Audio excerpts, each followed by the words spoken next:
Live every night on the Halos in the Infield Baseball Network. Think about it. We'll get into everything that we're going to get into as we go along, but I got to rant real quick. But why would you throw out an inexperienced pitcher in a game you're still close in? And I don't care what the record is. You show up for a fucking rivalry game. But he's actually talking to him constantly. That is a sign of a really, really good coach.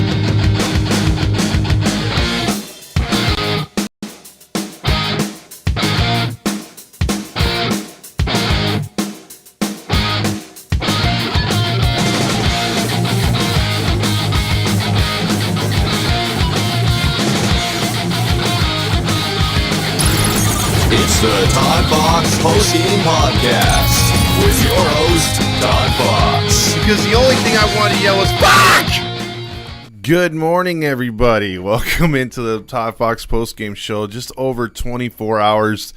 Not over 24 hours. I'd say about 16 hours too late.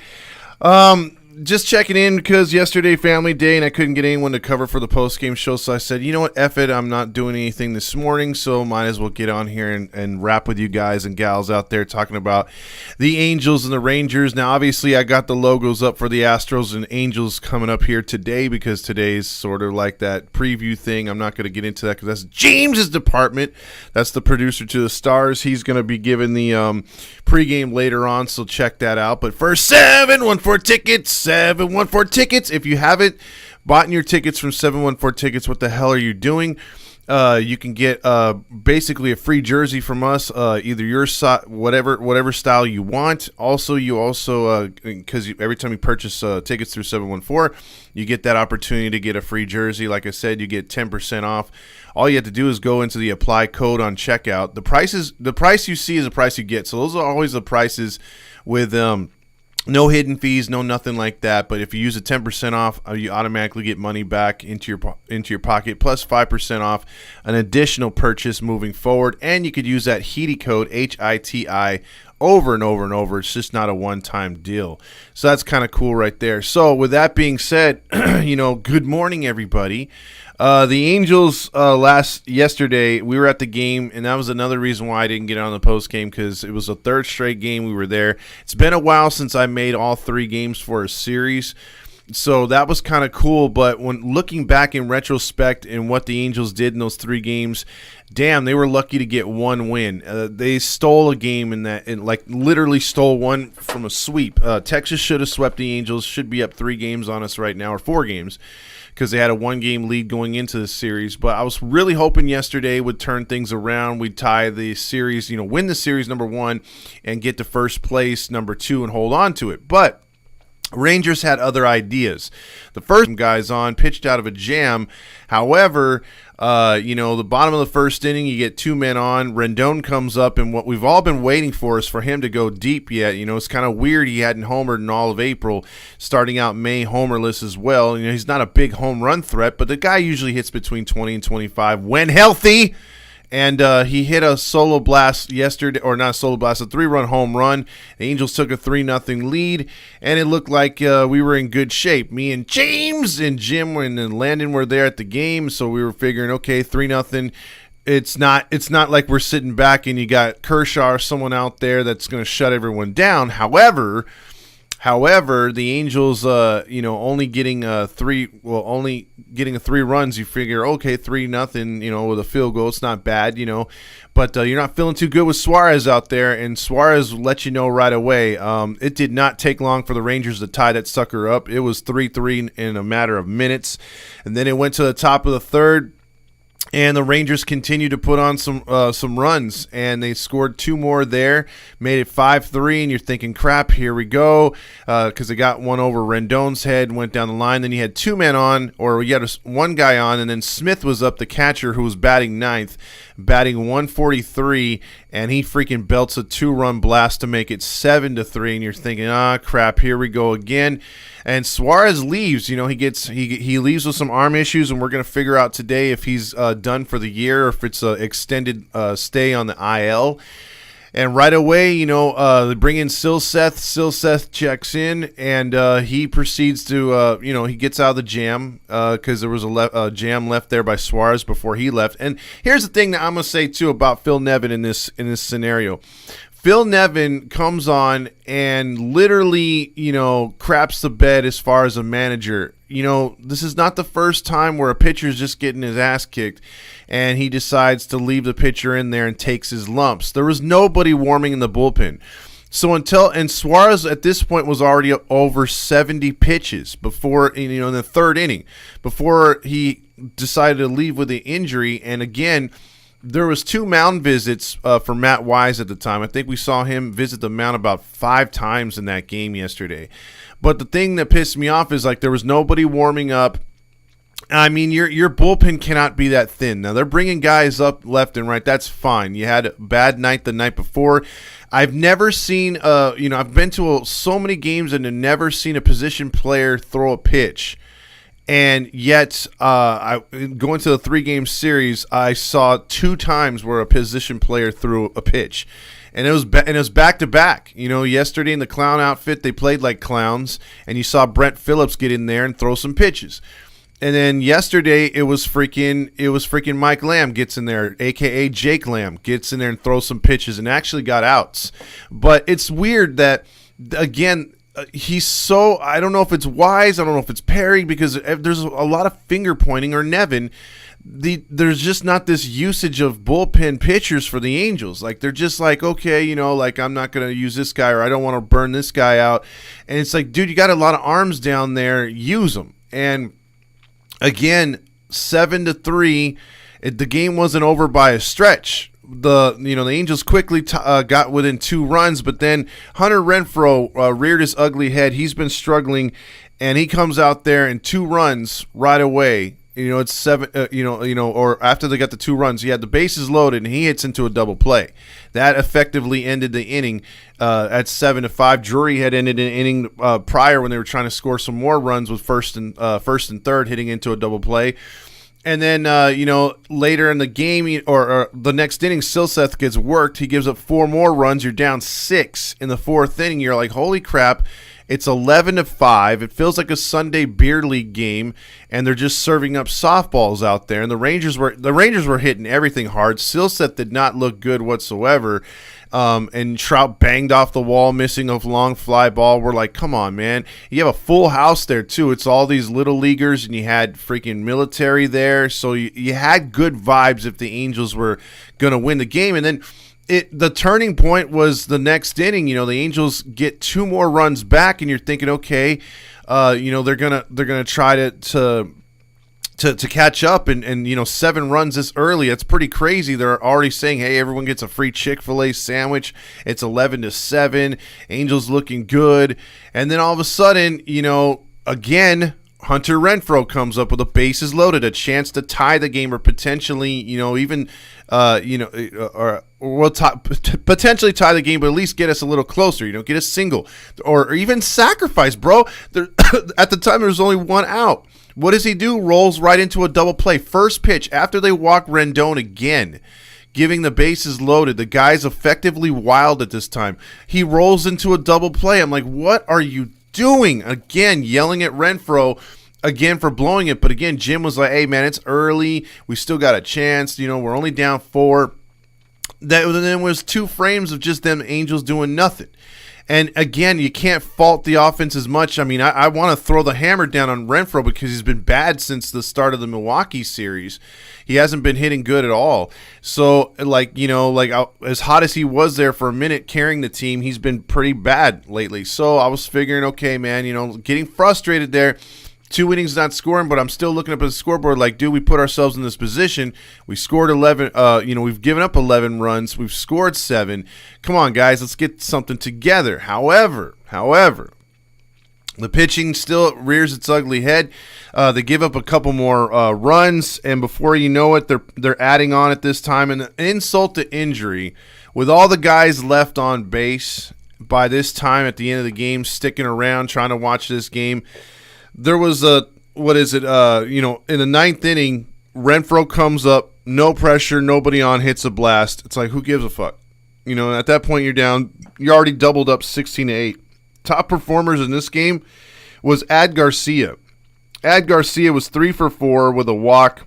He had a home run, home run, double, 2 walks, 3 RBIs, 2 runs scored, and a stolen base. The Tavares was 4 for 5, a double, 4 RBIs, 2 runs, and a stolen base. Tavares hit his first home run, and he crushed it. It was 16-8 Rangers, 17 hits, 3 home runs, 30 times they touched base, 3 stolen bases, 8 men left on base. The Angels had 8 runs, 13 hits, 2 home runs, 3 errors, 19 times they touched base. They left 9 men on base. The problem I have is looking at this series in a nutshell, the Rangers have a better hitting lineup than I thought. I still think their pitching will fade. They have a lot of veterans they've got to rely on. You got your Jake DeGroms. The Angels beat up their pitcher pretty good. Their starting pitcher did not get the win, although he got 11 runs in support in the 4th inning. He couldn't get out of the 4th inning. They got some nice pitchers, and Eovaldi pitched good the night before. But Dane Dunning the night before he's coming into his own. But you got Andrew Heaney on that roster. Like I said, you got DeGrom on that roster. They're very thin. They don't have replacements if those guys go down. Their bullpen's kind of iffy at times. You saw Will Smith get lit up the other night by us. We've got some hitters too, but the problem is that the Rangers hitters, if you look up and down that lineup, most of the players on that team, they have pretty much, they can hit the ball really, really good. I mean really good. And they have RBIs as far as, like nobody has RBIs under 20, it seems. Like those guys are just killing the ball. So like they're off to a good start, and that's without the greatest hitter of all time, what Joe Madden likes to say, Corey Seager, or whatever his name. Yeah, Corey Seager, he's the greatest hitter of all time according to Joe Madden. But they're off to a great start at 20-13. It's not like they're out of the realm of possibility of being caught up or nothing. We're only 2 games back, so it's not like, oh my God, time to panic when it comes to that. But I think Fernando and Dominic made a video the other night, which is premiering this morning, and then also you have on the podcast forum. They get into good detail about the Texas series, and then they also talk about the fact that are the Angels in trouble with depth-wise. Depth-wise, this team, looking into the offseason, we thought, okay, you got a lot of young arms in the developmental stage. They're getting close to coming up and making their debut, or you got Silseth on the cusp. We thought Suarez would, thought he would take the next step as far as a pitcher. Reed Detmers, I think, has had a couple stinkers this year, but he's also gotten been the product of no run support or just bad defense behind him. He's been costed 2 games because of bad defense behind him, and then also no run support. And then you got Patrick Sandoval looks mighty good this year. Then you got Ohtani being Ohtani, but when it comes down to it, I think the bullpen, you have some You have some concerns. You have some eyebrow raising, but for the most part, if you look at it like yesterday, the entire team sucked. As far as pitching wise, look at Suarez's numbers: 2 2/3, 7 runs given up on 6 hits, all earned, 3 walks, 3 strikeouts. He threw 70 pitches. Silseth 3 1/3, 6 runs on 5 hits, 3 earned, 2 walks, 3 strikeouts. Davinsky, who had been not touched as far as RBI or as far as ERA, he went 2 innings, 3 runs, 5 hits, all earned, 3 strikeouts, and then you had Mike, a.k.a. Jake Lamb, come in there, and he was the only one to pitch a clean inning, so he has a 0 ERA. But there's cause for concern on this club as far as the pitching moving forward, like as far as what they're going to do through the bullpen and through the rotation. They've got some holes, and as we move forward here with a 6-man rotation, you for a team that's starting to get a little thin in the rotation, what do you do? Some people, like I asked my girl the other day, should we go with should we go with Jaime as a starter? And then she was like, "No, I don't think so. That's not a good move." he's better in the role he's in. Well, okay, if you keep him there, you got Silseth. You've been using him out of the bullpen, so now you have to move him into the rotation. What do you do? I mean, you got Kai Bush isn't ready yet. He's still messing around with stuff, and then you got Ben Joyce isn't ready yet to come out to help the bullpen. They have these weak ass trainers or this belief that you can't pitch a guy more than 1 or 2 nights in a row, so you can't rely on guys to help out of the bullpen. For more than one night. So it's like it's really, really. And by the way, good morning, Juan. Seeing your messages or your the chat right here as everyone's getting in. Like, again, this is impromptu, but you don't know who to trust right now, and you're having so much backlash with this franchise right now. It's pretty crazy. You're getting you're having problems as far as who to trust late inning games. I think we've established Esteves is a dude, but how do we get there? We're using Moore. Moore's kind of filling in. Tapera came out and pitched 4 innings. The other day out of relief. You're trying to get him worked. I mean that didn't make sense to me, by the way. So a guy comes off the IL and immediately you throw him 4 innings. I mean, I get it. You needed some relief right there, but really, is he the dude to go to right there? I mean, like, seriously, I that didn't make any sense. I mean, these moves that Nevin are doing, it's blowing my mind. And again, credit to Tapera, he came in and did a good job. But, we didn't sign him to do that. We didn't sign him for a long reliever. Again, if you're going to be signing dudes to specific roles, why don't you keep them in those roles? I think that's why the bullpen has gotten out of hand again. It looks very much like early last year under Joe Madden's control. It looks pretty bad. And then you look at the rotation.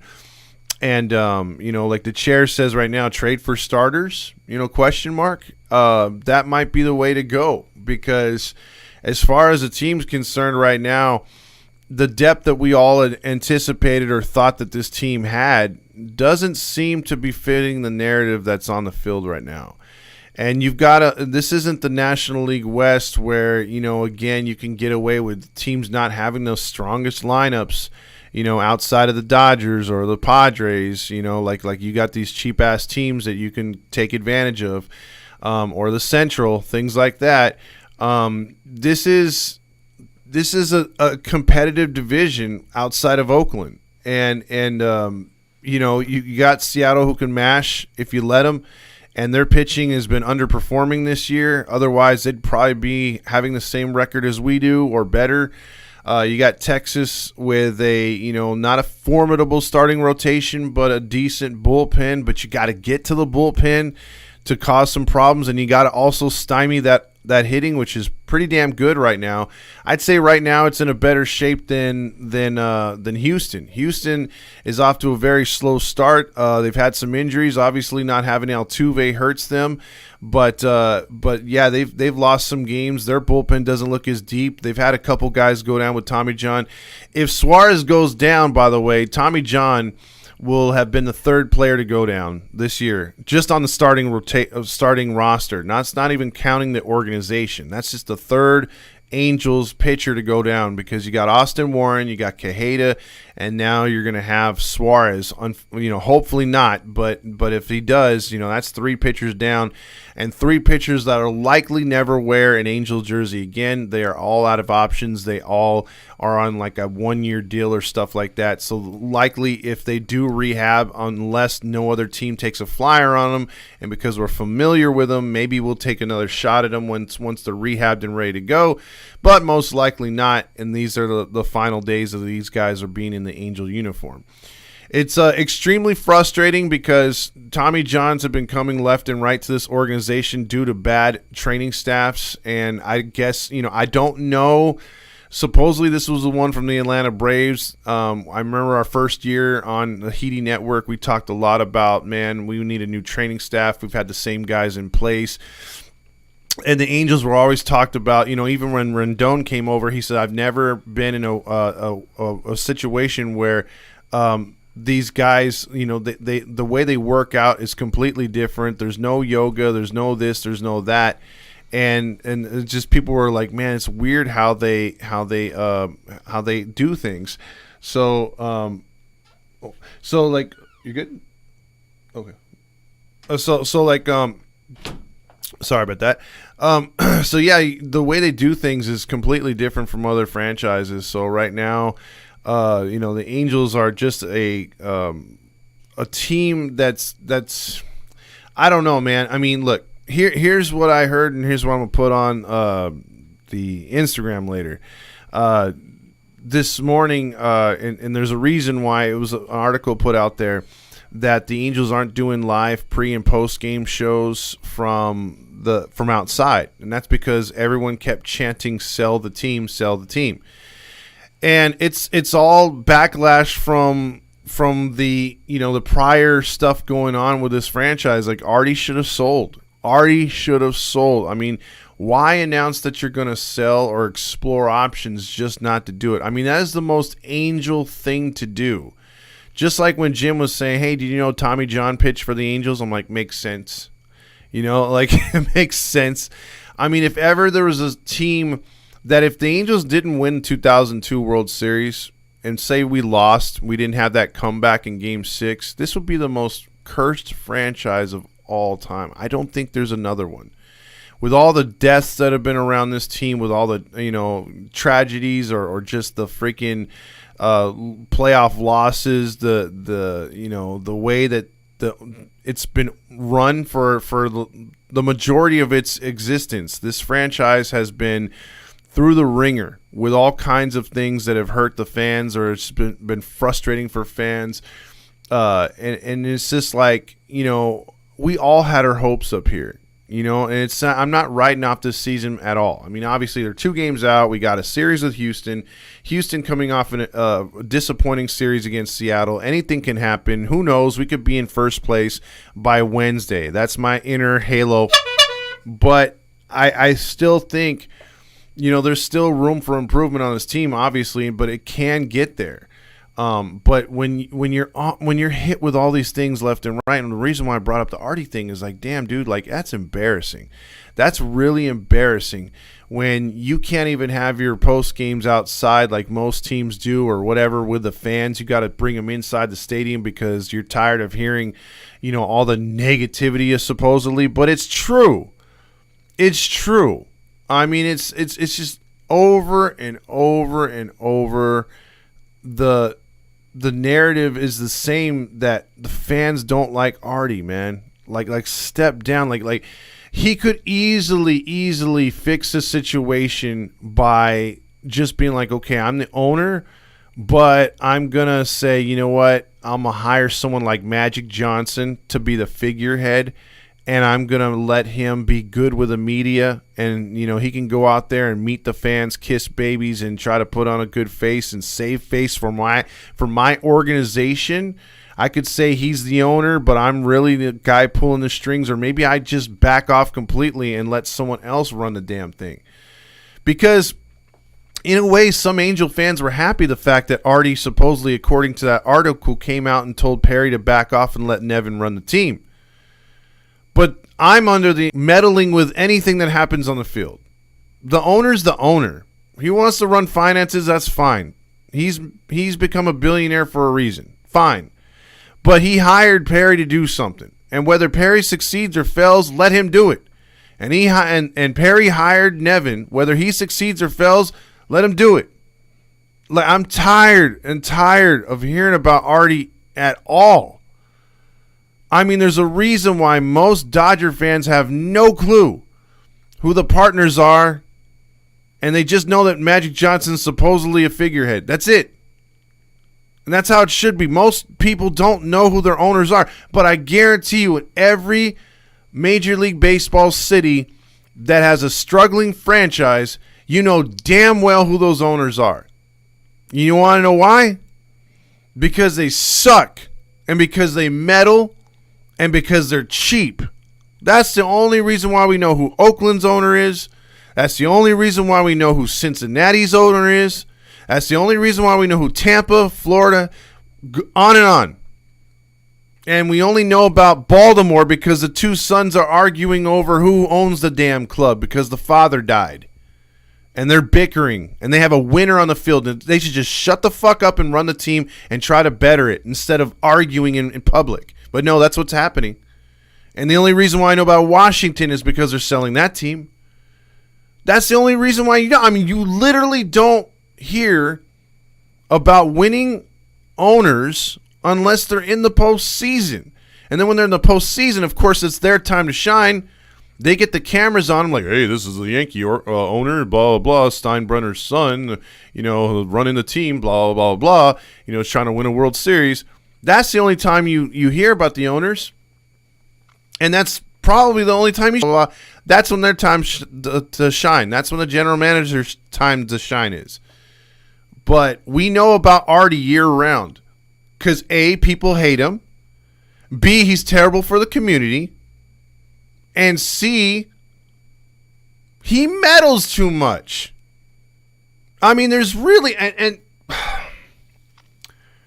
I've seen owners do some pretty crazy stuff in all sports. But I've never seen it to the point of, I'm going to explore options. It's time for us to move on. We're going to sell. Maybe I'm wrong. Maybe James can correct me. But I've never seen a process go through the process of a sell. You have active bidders for your set franchise, and that set franchise that's up for sale doesn't get sold, and the owner changes his mind. I've never seen that before. I've literally never seen it before. It's the weirdest thing ever. And I think behind the scenes, and I'm going to stick with this, hot take or not, I think the MLB did not want Artie to leave. Despite the bullshit he's pulled here in Anaheim, despite people hating him.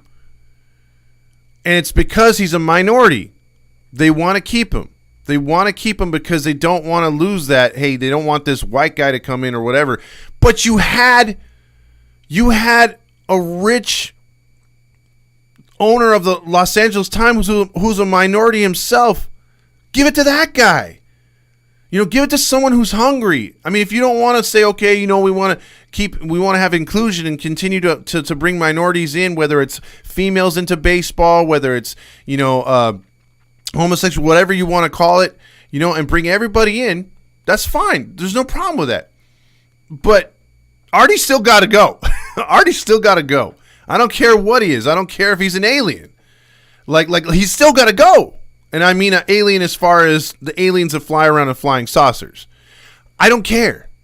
If whoever in the world wants to run the team and they're smart, they got the money, they're going to invest it into the fans, invest it into the city, invest it into the team, then I'm all for it.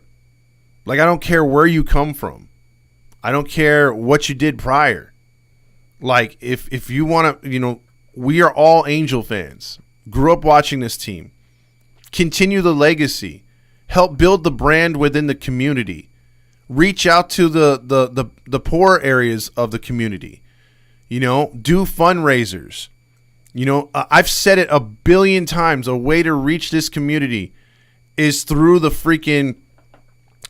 through the elementary schools. You get kids while they're young. They're very impressionable. Give away a free Angels backpack. Give stickers. Do what we did. Go to the stadium or go to the schools. Give thunder sticks. Do something like that or give away actual hats. Because you're going to make an Angels fan. Give away family 4-packs, stuff like that. You work with the community, I swear to God, you'll turn everything around. But there hasn't been that. And if there is, it's very small, and the Angels do a terrible job of letting you know that they've been in the community. Because I called them out one time, and the one girl from the Angels organization, I'll call her out too again here. Hannah said, oh, we've done that before. We've given backpacks to a class or two. Okay, a class or two at a school? At least post that. We don't see shit on your website at all, number one. And number two, a class or two? This guy makes billions of dollars and you can only give a class or two? Backpacks, that's like 30 per. Really? That's all you can do? Come on, man. Come on. You should be painting that school, red or something. You should be doing anything you possibly can. Give away all kinds of... You realize how many games during the week? Yes, it's during the week. But when school's going to be out soon, and when school is out for the majority of your season, you should take advantage of that and be helping kids along the way. You should... dude, seriously, the Little League kids, listen. The money you would make up on just concessions because look, already raised the prices on just about everything at the stadium. People are going to buy stuff no matter what. But let's just say you say on Little League Sundays, kids get in free. You realize how many people would take advantage of that? How many kids are going to come to the stadium? And let's just say mother and father bring their 2 kids, but then they say, you know what, I'm going to bring their cousins, my nieces and nephews too. I'm going to bring 5 or 6 kids, right? You bring 5 or 6 kids with you. You really think that those two adults are going to make it through an entire game without those kids getting or receiving something from Dippin' Dots, a licorice candy that's overpriced, a hot dog, a soda? If you want to keep prices expensive, fine. You're going to make it all up. Does it really cost you that much to get those generic foods in here? Hoffy hot dogs? Come on, before it was at the stadium, have you ever heard of Hoffy? Those hot dogs are disgusting compared to what we used to have in the past. Nacho chips are not the greatest of quality, except if you buy the freaking helmet nachos, but those are up to $21 now. You're going to make the money no matter what. But you can take advantage midweek on a Wednesday when there's nobody there. On a Sunday when it's a day game. You can make that up. There's ways of growing your brand. Hell, even, how about this? Why don't you do better promotions instead of bobbleheads of the same players all the time? Why don't you come up with toys? Little action figures. Come on, kids eat this stuff up. Do plushies. Shit, again, my stepson loves plushies at his age, at 11. And I've seen kids just go crazy for him in stores. Why are we not doing this? It's been done before. If it wasn't broke then, why try to fix it now? But no, let's just give away a blanket with the same Otani thing. Or let's give away this. Or let's just give away stickers. Or let's do a country weekend. Come on, man. Come on. And then if you're going to get a country singer, get someone knows. There's just so much wrong with what this team does to try to be better and reach out in the community. I veered off from the post game so much. I could do an entire show on this because it's fixable. It literally is fixable. Because again, if Artie doesn't want to go anywhere, if Artie wants to stay put and say, okay, I'm in it for the long haul, there's unfinished business to do here. I think we could still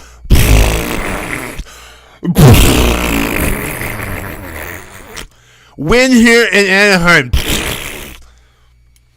If he still thinks he could win here in Anaheim, then do something about it.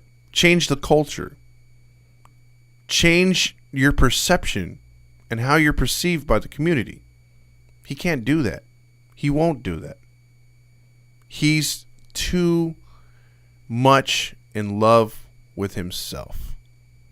Too much in love with his ego to understand that if you want to make a difference, you have to be the difference. And this organization, unfortunately, is a laughingstock. I saw a video this morning that really got me into the mood of making or being on here live. And it was about the career of Howie Kendrick. And the Disney was with the Angels up until they got Howie Kendrick, one of his last signings. And how the organization took a chance on him. He was a diamond in the rough. I mean, he didn't even get I mean, he got called last second to college. His career, I mean, that video was 22 minutes long, but it went through his entire career. And it was crazy, especially the second half when he left the Angels. I really didn't pay attention to what he did. You know, he had some struggling years, injury years with the Dodgers and Phillies. And before he went to Washington, that didn't start off great there either. But that year he had his coup de grace, man, to win that World Series and everything, that was amazing, the year he had. But then they broke down each year he was with the Angels and how their seasons ended. I was like, man, that's a lot of frustration, man. That's a dude that should have won a title here, too. I mean, we had some really good teams with Howie Kendrick on the team. And I really, you know, he was one of those guys that just never got appreciated. And they put up his numbers. They went through some stats. It blew my mind how good he was at one point. And that's what I feel like. That's why I feel like that era towards the end of Howie Kendrick's, you know, career here in Anaheim, because he was here, I think, on that 14 team too. And it's like, wow, man, like the team just nosedived after that. You know, he was here a little bit after that before leaving. And, man, you know, ever since Artie got his full grip around this team and all the Disney guys cleared out, you know, whether it was players, staff, scouts, front management, all that stuff. Once all that was gone, boy, you know, it almost seems like this team's been lucky to hit 500 at times. You know, it's sad, and the disconnect, the amount of games that I've gone to where it's been half, you know, or almost half the other team's fans. And not even like your big name teams sometimes. Sometimes Toronto will roll in here and they have a bunch of Blue Jay fans here. You know, and it's like, wow, you know, and when Ohio's playing good, you know, before they switched their team name to Guardians of the Galaxy, I mean, you had their fans would take over this spot. And it's been sad. It has been sad to see the fact that, yeah, a lot of fans just, they're not in it no more. They want to see it to believe it. Everything's jaded all the time. Anytime that, you know, you just go on Angels' social media besides our page. And yeah, we rag on the team, but we give it to them when they suck, and we're also there when they win. But there's some pages out there, no matter what they do, and I can name some people that are pretty big up on the Angels' social media, and they just blast them, no matter what they do. And they're going to continue to blast them until they do something. And so even if we get off to a good start, even last year when we were honking it up, when we were 27-17, and we were thinking if they finally turn the corner before the 14-game losing streak, they were blasting them. But do you blame them? You know, last year it pissed me off, but now it's like, yeah, I got to see it now too to believe it. You know, I'm happy that when they win and everything else like that, but we gotta see this in June, July. Maybe, hell, even some fans are going to wait till August to start pulling out their honks, to start going to games more, to start watching more. This is the longest I haven't taken my dad to a game, and it's not because I haven't wanted to take him to a game. It's just he's so upset with the franchise. The day Artie said I'm not signing or I'm not selling, and we're going to take it. We have unfinished business. My dad was pissed. And he was even saying, I don't know if I'm ever going to go to a game this year. And so, like, I've had to tell him, hey, man, I'm taking you. I'm treating you no matter what. I'm going to buy your ticket. You better go when they play the Twinkies. And because I tried to get him out for this series. He didn't want to do it. And what happened? Because he's jaded and like he's a super fan. He's a longtime fan. But because of everything, as soon as I came back yesterday, well, that's why I told you I didn't want to go. See, I would have been frustrated. I would have left in the third inning. I'm like, well, you would have had to catch an Uber home or a train or whatever. But that's just how he is. I don't blame him. I used to get mad because my dad's so trigger happy and reactionary to stuff. You know, one day he's like F this team. And then the next day he's like, boy, that guy looks really good. Like the other day he was like, Tucker Davidson's one of the best pitchers I've seen them bring through. Where did we get him from? I'm like, oh yeah, we got him from the Braves. And then Saturday night? He's like, that Tucker Davidson sucks. I mean, he's knee-jerk reaction to the extreme, but still, I mean, it's just gonna take some. It's just gonna take some time, and unfortunately and unfortunately, a baseball season is super long, and there's different quarters to each part of the season, or different parts of the season to where we're gonna figure out where this team's gonna be, if they're gonna be anything at all. But yeah, this is a crazy start to the season, because to me it's unlike any other season, really. It feels weird at times watching this team play and go through the stuff that they've gone through. Chair says good morning. Juan says good morning. I said good morning to them earlier. Dylan says good morning. Let's freaking hope that somehow we win against the Astros. They're appearing to have the World Series slump, as he's talking about. Yep, I'm just saying how these broadcasters are like you. Ain't wrong, fans, especially Mark Gubazon, GA. True. Dylan says Artie could literally be 10 to 20% of an owner owning the team and just give the rest to somebody else. Yeah, he could just cash in and have someone do a figurehead. Don't forget the Pittsburgh Pirates owner is trash. Yeah, and he's gotten lucky with what he's gotten. Randy says the fuck is it's not even Sam. No Halos before 8 a.m. Damn it, Todd. My heart can't take this BS. Woody Johnson should buy the Angels. I'd take that right now. And serious Woody, a much better. Much as he meddles, he's leaps, and yeah, he's way better. Randy, I'd take that owner in a heartbeat. Hunter says class or two, laugh out loud. He was talking about, the Angels only giving out a couple backpack things. Me and Fernando wanted to do a lot more, but magically they said no. Let's see, a couple thousand. Psh, what a joke. Exactly. And we're talking about, 30 kids per class? So that's like not even 100, dude. Let's see, the bulk of the money come from concessions anyway. They don't get much profit off the tickets. Exactly, Fernando. It's all about getting butts in the seats, which is parking, which is concessions, which is merchandise. You know how many times Walter bugged me yesterday to get something from the concession stand or from the team store? He was telling me, like, oh, they got brand new rally monkeys in there. Oh, I want to get that foam bat, or oh, I want to get the baseball. It's like, all right, bro, kick back, like, chill. Let's watch the game first a little bit. It was like, when are we gonna go to the team store?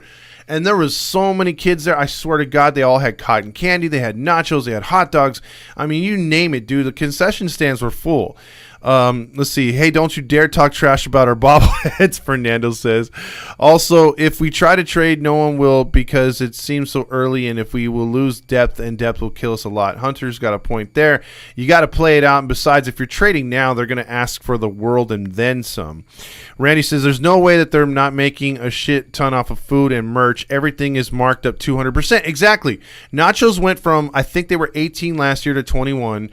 I think Jim was telling me the other day, or at the game, that the chicken wings that are James's favorite were $10. They're up to $15. Again, that's already saying, hey guys, take a look at my middle finger. That's what he was doing. For all that crap talk, that's how he gets back at the fans. It's not by raising the price. It's by on tickets. It's all about raising the price on parking and food, because that's all that matters, and merchandise. So a sweater that Randy bought was $100. I bought Steve Lease one that's $100. It's like, I remember those being about $80, and I was like, God damn, that's high. But now they're $100. It's like, oh, okay, thank you. And I remember those jerseys too that used to be $60. They were game worn from Tempe. I think those are $80 to $100 now. It's like, oh, you could buy two for $130 or something like that. It's okay. Let's see. Yeah, I like this. Who is that singer on the country weekend? Exactly, Hunter. Dylan said that's why the city of Anaheim area is tired of this franchise. Disney obviously does more because they already own the crap ton of land and employ a lot of the residents in the area. Yes, Dylan. And the other thing too is, remember when Anaheim owned the Angels and they did all of these cross promotions when they could? They had Angel Days at Disney. Disney had Angel Days at for the Angels and vice versa, and you had that connection. It was all rolled into one, and now it just seems so corporate. Especially with all those apartment homes and condos that are going up all around.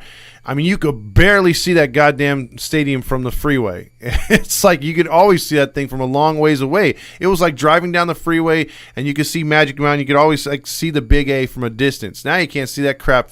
You could barely see it coming up the 5 from the 55 or 57 actually. When you get to the riverbed from one side. But if you're coming from the north side down, it's like, where the hell's this? Oh, I think I see the A over those buildings. I think. Yeah, it's a little weird. Let's see. I won't repeat. Artie's eating girls. Fernando says, come on out of the Big A Halo fam for Heavy Rock Night. The former former band from Chuck E. Cheese is performing. Yeah, I'm telling you, man, a bunch of no-name bands coming out. Although the band the other night, BTM was pretty cool. I mean, I'd never heard of them before, but they played pretty good. Well, Artie is the owner, so he is an angel. That's why the stadium won't be here as long as or as long as we want. Welcome to Country Bear Jamboree Band. Remember you used to kick those machines or those animals when you were young? I used to. Come on out to the Big A Halo fam. The former band from Chuck E. Cheese is performing. We're giving away Otani thongs, sponsored by AM 830. Stamos is singing the national anthem. Hey, I'd come out for John Stamos. I actually would. Does anyone remember back in the day when they brought No Doubt? For fuck's sakes, they are from Anaheim. Exactly, dude. I think they're too big now, but imagine getting Gwen Stefani or something out here. I mean, screw No Doubt, the band itself, but bring Gwen Stefani. That would bring the fans. Dylan, that makes no sense. Anaheim does not want to lose the Halos. Their beef is with Artie. The stadium isn't going anywhere anytime soon. Yeah, believe me, it's not going anywhere, because if it does, it's going to rust away. Look at the rafters. They might have painted everything red on the outside, but on the inside, just take a look at the architecture. Put your Halo honk glasses away for a second, and look where Jim sits in 260, and look how everything's rusted out, cracked, and then look around the stadium. You'll see the defects everywhere. That stadium is not getting any younger. It is not getting any younger. It's in dire need of a revamp, big time remodel. Also, let's see. The Country Bear Jamboree band would be a huge get. It would be. I mean, trust me, the kids would love it. How about leaving those bases loaded 3 times yesterday? And who forgives a home run in the 9th? That was definitely the Nacho Award. Stamos Awards went to. We didn't do those yesterday, but definitely went to. God, I had those players lined. It was Tavares and that other dude. They crushed us by themselves. Also, you're right about that, Randy. You're just surprised that this team hasn't been gone in this decade because of the losing. Fernando says more notable than whoever this country singer is now performing his hit song Stamos Whispered in My Ear. Roger Lodge. It's Roger goes, hey Stamos, can you whisper sweet nothings into my ear? And then John Stamos goes to his ear and goes, sweet nothings. Also, Hunter says, yeah, you can't hit with runners in scoring, or we can't hit with runners in scoring position. Randy says, yeah, I just don't see it. Randy also says, here we are in May, still struggling with runners in scoring position. I got a feeling another slump is coming. Not 14 games, but I bet we lose the next 3 to make it 5 straight losses. Shit. Mateo says, good morning, Halos. Also, what's up, Mateo? Welcome to the Halo Honk Anonymous meeting. Let's see. Jason says, shit, right now, I'd take Snoop Dogg for owner. Anything, man. I mean, as high as he is, he'd probably make better decisions. I'm hungry, Dad. I'm scared. Did you get me a present, Dad? I'm nervous. That's not Walter. That's Rally Chris. Also, and we'll keep paying it no matter what, and he knows it. And that's the problem. Dylan even hits at 100% too, right? Randy's 100%. Once you have a fan base by the balls, you got him.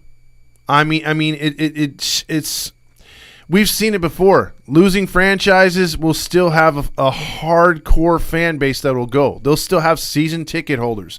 They'll still have fans that go 4 or 5 times a year or less. But when they go, they spend a lot. And it's still a family thing. It's still a business thing. You want to impress a date, you take them to a game and sit in really good seats and show off that maybe you have money, but you don't. You go there for business meetings just to be like, hey, man, you want to get sit in the Diamond Club and eat some overpriced food. I mean, stuff like that. Get on my laptop and appear to be important like you do at Starbucks, but you're at a stadium. Stuff like that. You peddle your merchandise, either inside or out. Guilty. You do stuff like that, and it becomes a thing. You know, it becomes a thing. Like, hey, we're going to the movies. Stuff like that. It's a thing. You've grown up with the Angels in your backyard. They're a professional baseball team. They've had a success in the past.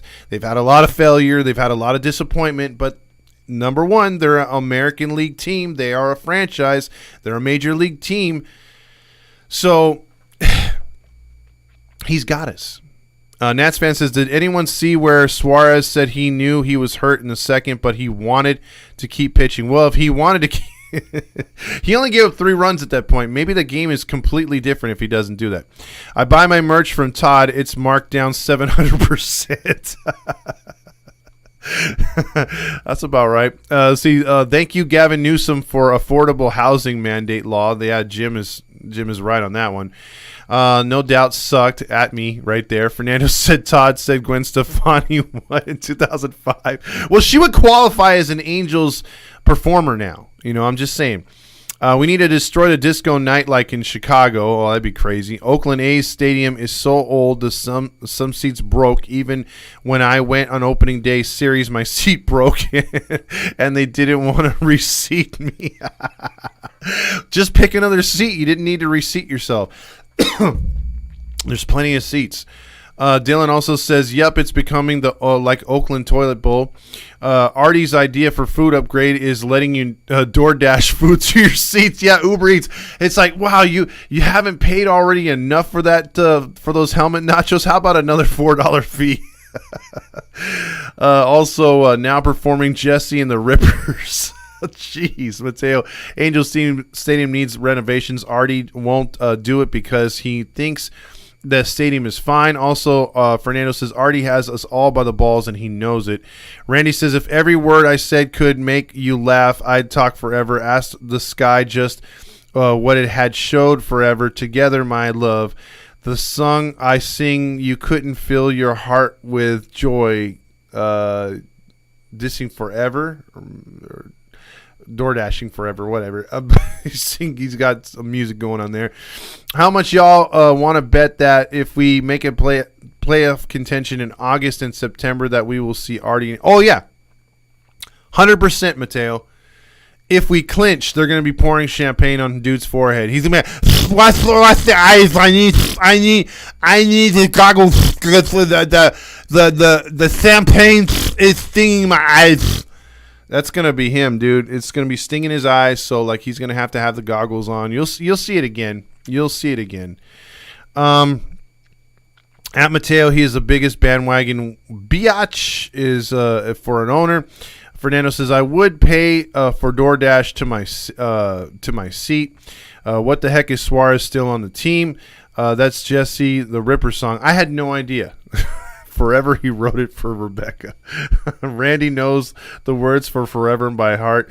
It's a line I would sing that song for the 1995 Lori Loughlin. So you guys see, I say some stuff that's over your head sometimes, you guys, but those songs are over my head. I'm not into that music, so, or at least those bands. I never heard of them, but yeah. Well, yeah, Randy says I'm old, but yeah, if you guys didn't hear, I want to repeat. So there's a reason why the Angels, because the other night when we came out of the game, we didn't see anybody at the post game. You know, there was nobody out there.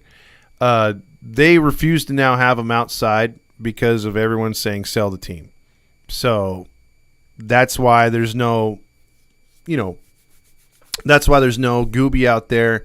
There's no GA. There's no Tim Salmon. They have to have it inside now. There's no Patrick O'Neill, Trent Rush, stuff like that, because sell the team.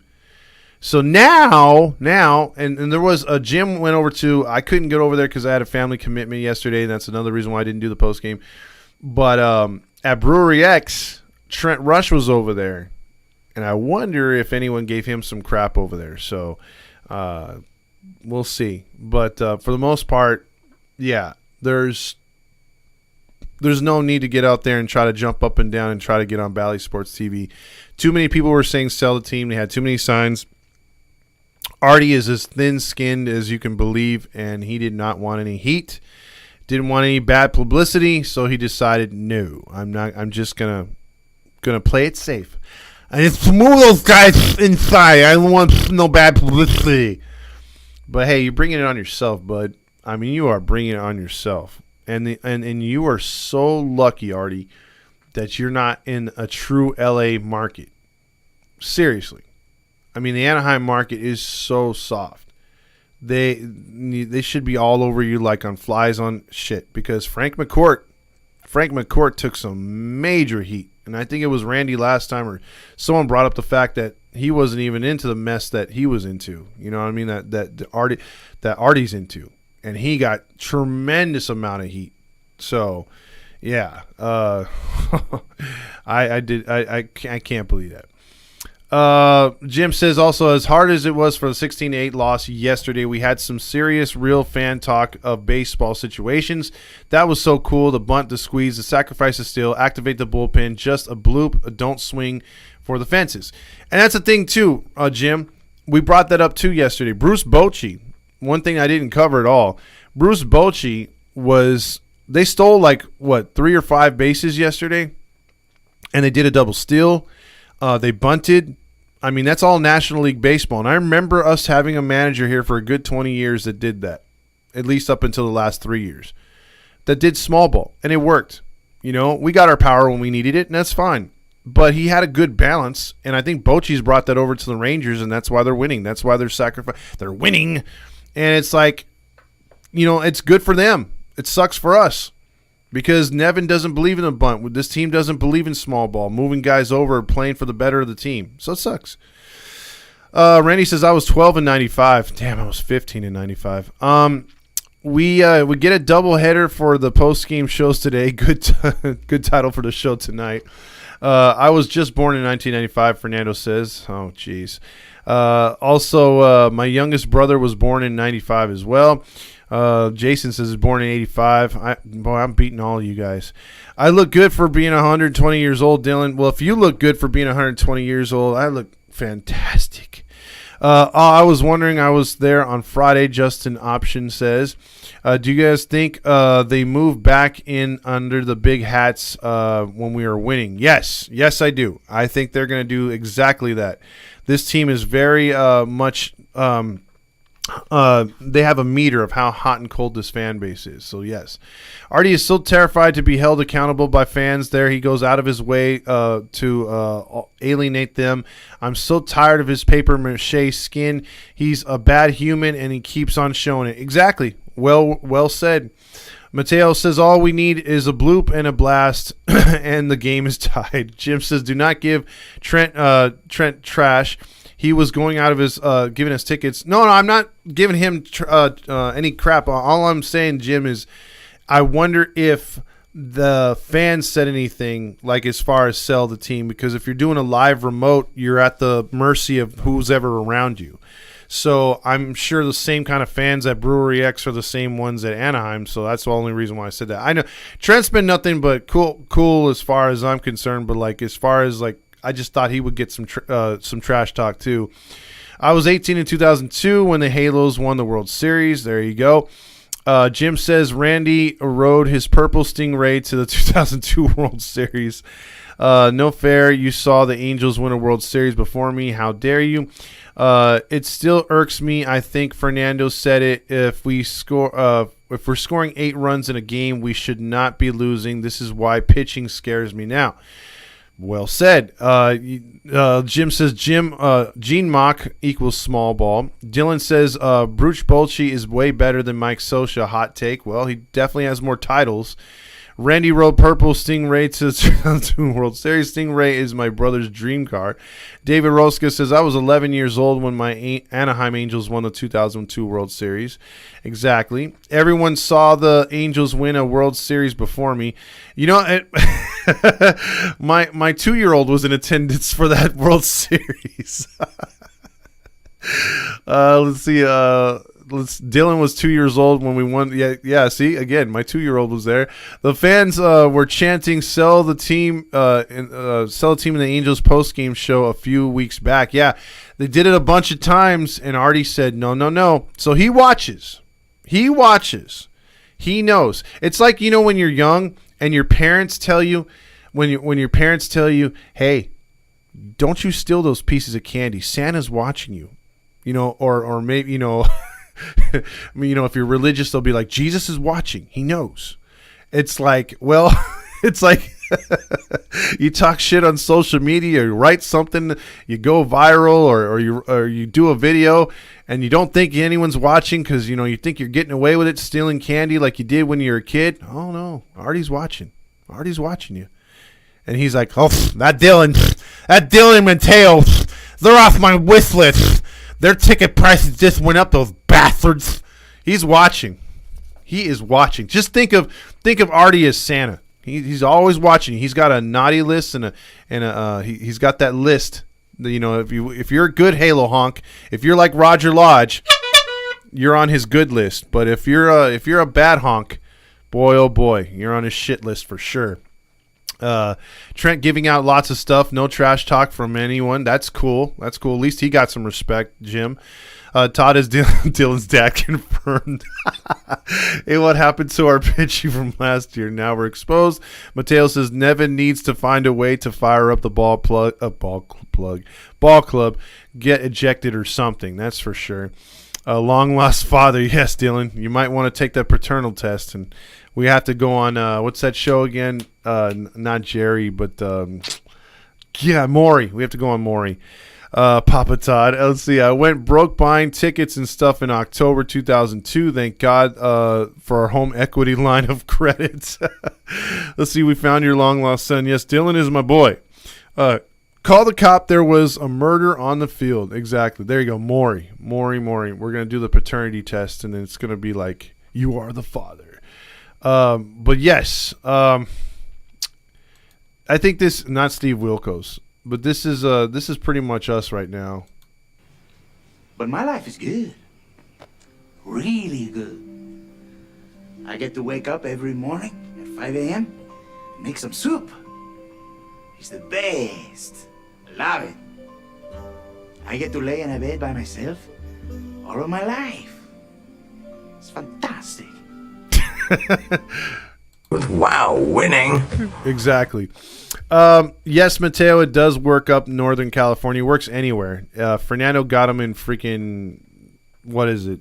Philly, Chicago, and New York. So if they work there, then for sure, they work up in Northern California.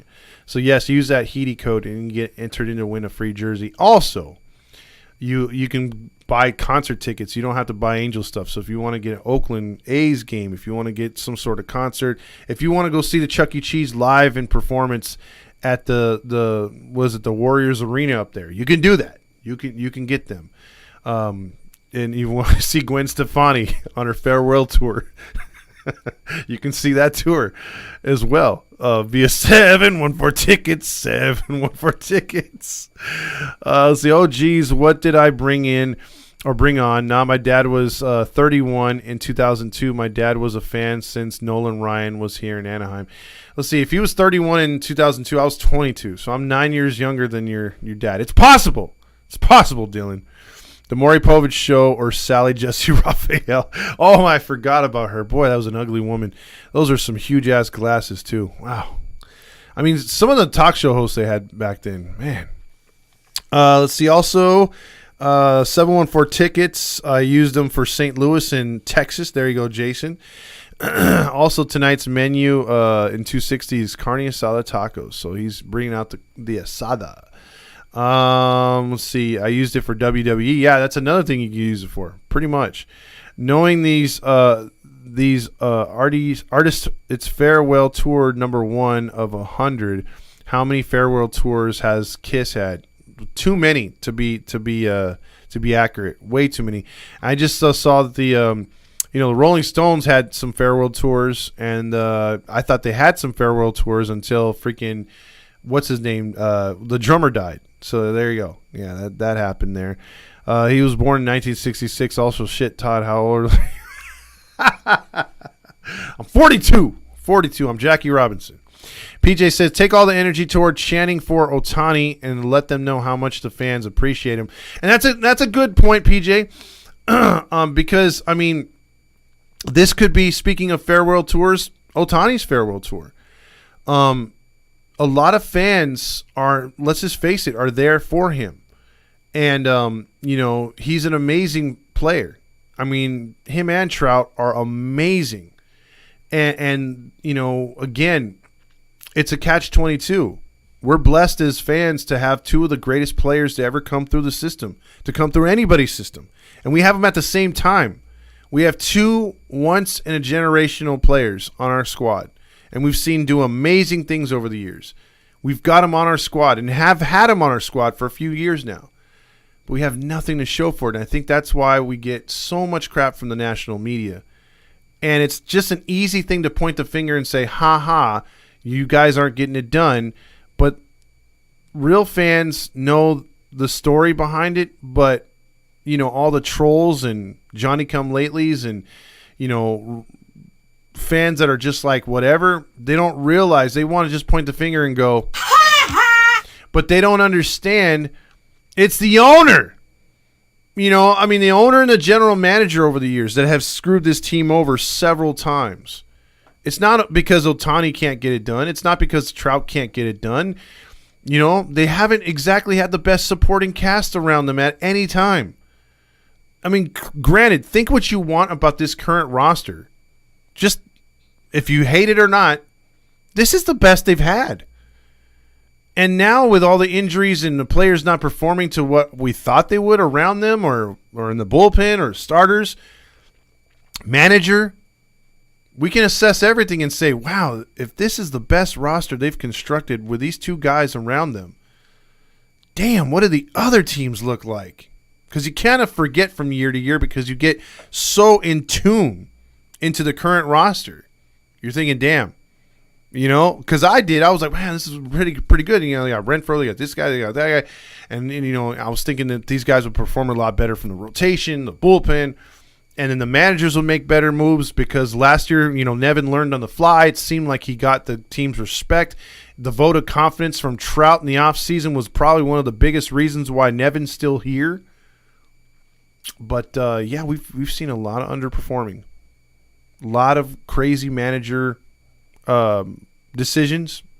And then hearing some stuff that Perry's been saying, the bickering between him and Artie. It's like, here we go again. I mean, we had this a few years back with Dipoto. And again, a lot of people like to give Dipoto credit, and I give him credit I give the Mariners organization more credit than anything for hanging with Dipoto while he just was blowing up that roster, rebuilding it just to blow it up again to get it to where it's at now. They put in some years with Dipoto. And that's why last year was kind of like success. They finally broke that streak. I think that bought him a couple more years. At least it should have. But he's kind of shitting bricks because he was, the Mariners now have expectations. So Perry hasn't gotten to that point yet to where he's gotten this team a playoff berth and then he has to follow it up.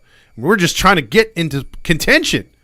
We can't sit there and say, hey, man, make the playoffs or not. We just want to be in contention in August and September.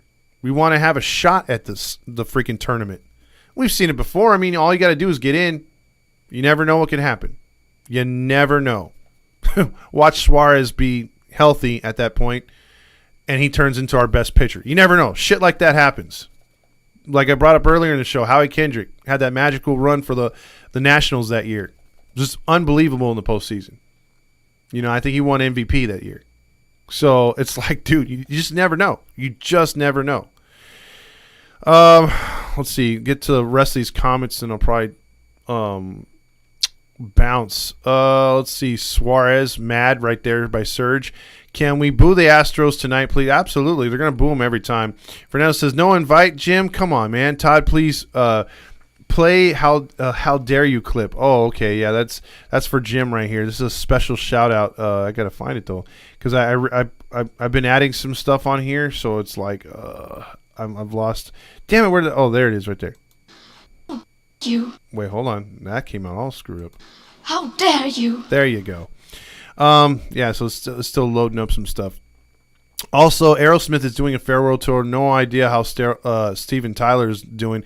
Boy, if anyone looks like they've gone through a transition, no offense to those that have, but Steven Tyler, man, he's done one naturally. He looks like a woman. Dude looks like a lady. He has lived up to that song big time.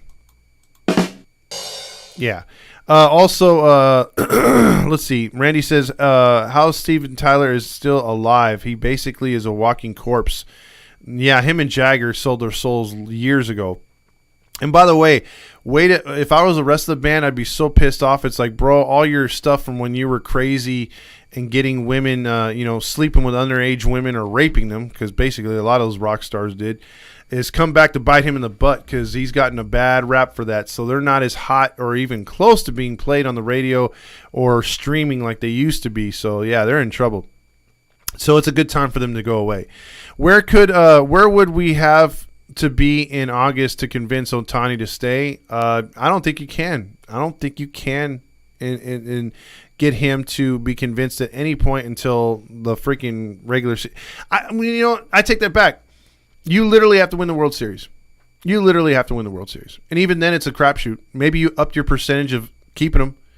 But I literally, them letting him get into spring training was the dumbest thing ever. First, it was Artie keeping the team. The new owners would have signed Ohtani right away. And Artie letting him get to spring training without any serious negotiations or forcing the issue for negotiations, that killed it. That killed it, in my opinion.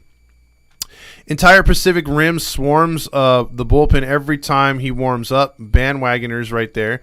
Jason says, if we lose Silseth to the opening start, if Suarez is out, we need to bring up Joyce. Joyce, I'm telling you, Joyce is not ready yet. He's still got a ways to go, but he's getting there. He's been pitching much better. Well, the roster is good on paper. On the field, not so much. Mateo says we also have to beat the Astros because they are banged up. Good time to play them. Exactly. At Jim, if you're referring to Japanese fans because they follow players more than teams, they do, they do, but they're extremely loyal in a way because they travel. I mean, they travel like you wouldn't believe. And even if we did make it the postseason, who the F are you going to be putting in the postseason rotation out of the scrubs we got behind Ohtani and Sandoval? And that's a problem too. There's the question of the day, Fernando. Also at Dylan, real MLB fans eat peanuts and hot dogs. Ooh, can't go there, Jim. Also, bring Gill as head coach next year and bring in Weaver as a pitching coach. We've heard that a lot, but damn, my laptop just took a crap. I don't know, man. I don't know at this point. I like Gill a lot, but again, outside of WBC, he hasn't managed, and he's managed a little bit in the Mexican League, but we have to see more. I'd like to fire the third base coach though. That dude doesn't send anybody home. Let's see. I don't think Weaver wants to be. I don't think he wants to be in the public anymore. He doesn't want to. He's not. He wasn't accountable as a pitcher too much. He didn't like doing that, and he sure doesn't want to do that right now. Randy's still behind Ohtani. Isn't leaving. I'm not discrediting what you say, Randy. I gotta see it, man. We have different takes on that, but I will say I hope you're right. I really do. Jason says, I just don't think we can get a package good enough for Ohtani. Well, our chance was last year at the deadline, and we didn't do it. So that's what it is right there. Also, Randy says, I need coffee. He says, man, this is early. Sorry, Vetter. Also, Randy sat at the bar low so you don't get bummed. That's what I do. Man, this is an early show. Yeah, this is an early show. I'm about ready to bounce myself right now. No matter what happens with the Halos, I don't even care now because I got to gear up for the Super Bowl run this fall. So he's going Jets, Jets, Jets, Jets. Todd's laptop got a virus from looking at Gwen Stefani foot pic. Ha, you... How dare you? You're causing me Emotional damage. Yes. Can Nevin go old school and coach third like he used to do? I wish he would. Let's see. That suntan ad must go as well. Yeah, that is a terrible ad, by the way. But right now, Randy's rooting for Hello? You play to win the game. You don't play it, just play it. Dude, I am getting a lot of the hold on. I am getting a lot of this stuff not working all that great. Let's see. All right, well, that's it for today, or at least for right now. And I'll be on after the game tonight. You need Rogers sound bites. Yeah, I do. I have some new ones that I'm gonna premiere tonight from Rogers. So Tonight, it's time to see, because it's still downloading, so it's skipping a lot. Jim says, "Go Pack, go!" No Moss Rogers. Yeah, that's gonna be a tough season for the Packers. You and my dad are gonna be struggling with that one, Jim. So we'll see you guys later on tonight, and we'll talk Angels baseball. Hopefully after a W tonight. So go Angels, and everyone enjoy